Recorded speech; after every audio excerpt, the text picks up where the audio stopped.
Hello beautiful people, welcome back to our channel. Let's talk about something. It's me Supriya. అమ్మయ్య, ఎట్టకేలకి ఒక నెల పూర్తవకుండానే ఈ Tirumala blog అయితే పేరేస్తున్నాం. అంతే కదండి, మరి ఈ మధ్య మనకు బాగా కొవ్వెక్కువైందనమాట. వీడియోస్ మొత్తం లేట్ చేస్తున్నాను. ఆల్రెడీ తిరుమల షార్ట్ వైకుంఠ ఏకాదశికి టోకన్స్ దొరికాయని చెప్పేసి 1 మంత్ అయితే, ఇప్పుడు మళ్ళీ 1 మంత్ అయింది అవుతుంది ఈ వీడియో పెట్టడానికి. ఎక్కడ 1 మంత్ దాటిపోయిన తర్వాత ఈ వీడియో పెడతానని భయం వేసింది.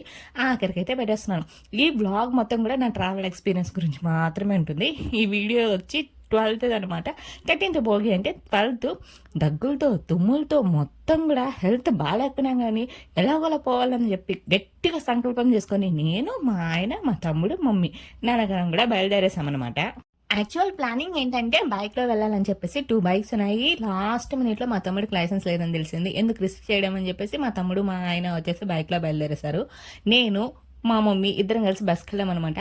మామూలుగానే ఏదైనా ఊరికి వెళ్ళేటప్పుడు కిటికీ పక్కన సీటు కోసం కొట్టుకునే నేను తిరుమలకి వెళ్ళేటప్పుడు కిటికీ పక్కన సీటు దొరకకపోతే ఇంకేమన్నా ఉందా నా పరిస్థితి. వచ్చే లోపల దగ్గు జలుబుతో పాటు ఫీవర్ ఎక్స్ట్రా క్వాలిఫికేషన్, అలాగే కడుపులో తిప్పడం ఇంకొక ఎక్స్ట్రా క్వాలిఫికేషన్ అనేది మన బాడీలో జాయిన్ అవుతుంది అనమాట. ఈ మధ్య బాడీ చెప్పిన మాట అస్సలు వినట్లేదు. దాన్ని కూడా ఒక సెట్ రైట్లోకి పెట్టాలి. మా మ్యారేజ్ అయ్యి 3 years అవుతుంది. 3 years నుంచి కూడా తిరుమలకి వెళ్ళాలి వెళ్ళాలి వెళ్ళాలి అని అనుకోవడమే తప్ప నుంచి వెళ్ళిందే లేదనమాట. అందుకే దేవుడు ఆజ్ఞ లేనిదే ఎక్కడికి వెళ్ళలేమంటారు కదా. ఇప్పుడు ఆయన పిలుపు వచ్చినట్టుంది, రండి దర్శనానికి అని చెప్పేసి అందుకనేసి ఇలా బయలుదేరాం. అలానే వెళ్తూ వెళ్తూ అలిపిరి దగ్గర, స్వామి ఈసారి నేను నడుచుకొని నీ కొండకొచ్చేటట్టు చూడు అని చెప్పేసి ఆ మొక్కుబడి కూడా తీర్చు అని చెప్పేసి గట్టిగా మొక్కొని మరి తిరుమలకి ఎక్కేసానమాట. యాక్చువల్గా నాకు తిరుమలకి ఎక్కేటప్పుడు పడుకొని ఉండడమే చాలా బెస్ట్ అనిపిస్తుంది. కాకపోతే ఈసారి పడుకొని ఉండడం కంటే వ్యూని ఎంజాయ్ చేస్తూ వెళ్దాం అనుకున్నాను. కాకపోతే సోగం దారికి వెళ్ళిన తర్వాత యాజ్ యూజువల్గా పడుకుని పోయాను అనమాట. అలిపిరి దగ్గర ఒక ఫన్నీ ఇన్సిడెంట్ జరిగిందండి. అదే లగేజ్ చెకింగ్ జరుగుతుంది కదా అక్కడ. మామూలుగా దర్శనానికి వెళ్ళేటప్పుడు తోసుకొని వెళ్తారు, వచ్చేటప్పుడు తోసుకొని వస్తారు. ఇదేందో లగేజ్ దగ్గర చెకింగ్ కూడా ఒక పెద్దవాడు మామూలు తోసుకొని పోతుంది. ఒక్క చూపు చూసి అంత రచ్చేసుకుందాం అనిపించింది. కాకపోతే బయట నుంచి వచ్చారు కదా, మనం రచ్చేసుకుంటే ఏం బాగుంటుంది అని చెప్పి స్లోగా వెళ్ళండి, అక్కడేం కొంపలు మునిగిపోలేదని చెప్పాను. మన తిరుమల ఘాట్ రోడ్స్లో అయితే వ్యూ పాయింట్ చాలా చాలా చాలా బాగుంటుంది. అస్సలు ఆ వ్యూ పాయింట్ చూస్తుంటే అంత ప్లెజెంట్గా ఉంటుంది అంటే అంత ప్లెజెంట్గా ఉంటుంది. కాకపోతే నాలాంటి బాపత్ చెందిన వాళ్ళు ఉంటారు కదా, అదేనండి ఘాట్ రోడ్స్ పడని వాళ్ళు. ఫస్ట్ ఆఫ్ ఆల్ అయితే ఘాట్ రోడ్స్ అస్సలు పడదు. వెళ్ళేటప్పుడు కానీ వచ్చేటప్పుడు కానీ కడుపులో తిప్పేస్తుంది. ఇలాంటి వాళ్ళ కోసం మాత్రమే కాసేపు రెస్ట్ చేసుకోండి, ఫ్రెష్ ఎయిర్ పీల్చుకునేసేయండి. కంపల్సరీ విండో సీట్ అయితే తీసేసుకోండి. అప్పుడు మీరు రిలాక్స్గా ఉంటారు. పైకి కొండ చేరుకునేటప్పటికి కొంచెం బాగుంటుంది కాబట్టి వ్యూ పాయింట్స్ బాగా చూడొచ్చు.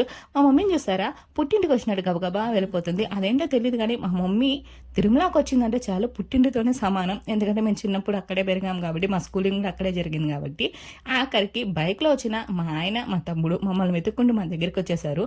ఇప్పుడు దర్శనానికి వెళ్ళాలి. దర్శనానికి ఎలా వెళ్ళాలా అని చెప్పేసి తెగ ప్లానింగ్లు అనమాట. లోకల్ బస్సులో వెళ్దామా, అదేనండి, ఏది జీప్ బుక్ చేసుకోకుండా ఫ్రీ బస్లో వెళ్దామా అనుకున్నాము.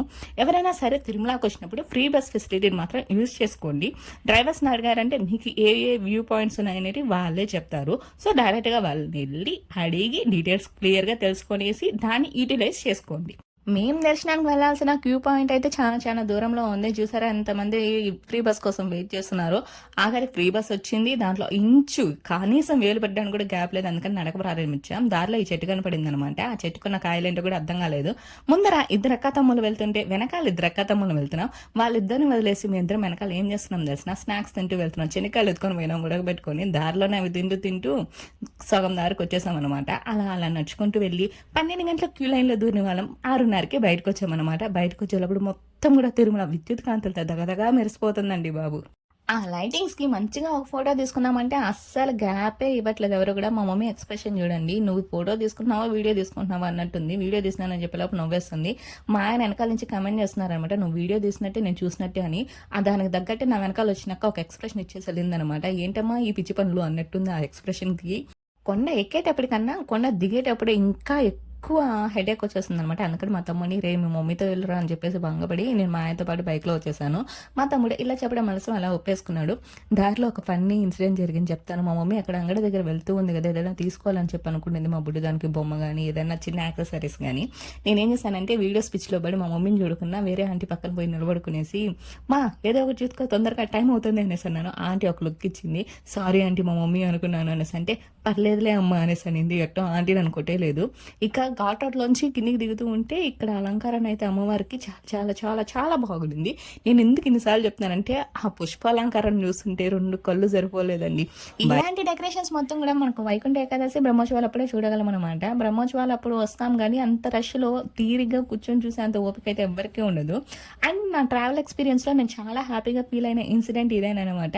ఏంటి అంటే 6 years బేబీ మీద చీటా అటాక్ జరిగింది కదా, దాని తర్వాత టీటీడీ అని చాలా క్విక్గా ఎంత పకడ్బందీగా ఎటువంటి ఎవరికి హాని జరగకుండా ఇలాంటి డెసిషన్ తీసుకుంది. ఇంకా ముందు ముందు కూడా ఇలాంటి డెసిషన్స్ చాలా తీసుకుంటుంది టీటీడీ చాలా క్విక్గా. నాకు మా ఆయన చెప్పారు, నాకు కూడా తెలియదు, ఎందుకంటే నేను 3 years తర్వాత ఇప్పుడే వెళ్తున్నానని చెప్పాను కదా. అండ్ దాని గురించి మాట్లాడుకుంటూ వచ్చే లోపల సగం దారికి వచ్చే లోపల మన తిరుపతి నైట్ వ్యూ కనపడింది. ఎంత బాగా కనపడింది అంటే అంత బాగా కనపడింది. మా ఆయన దిగి నీట్గా వీడియో తీసుకొని మంచిగా కనబడుతుందంటే నేను ముందే చెప్పాను కదా నా బాడీ అస్సలు సపోర్ట్ చేయట్లేదని. ముందే చలి, ఆ చలిలో బైక్ రైడ్, అంత లోపల వచ్చానా ఇంటికి గొంతు మొత్తం పోయిందనమాట. అండ్ ఇక్కడ మీకు కొండలు చూపిస్తాను రండి.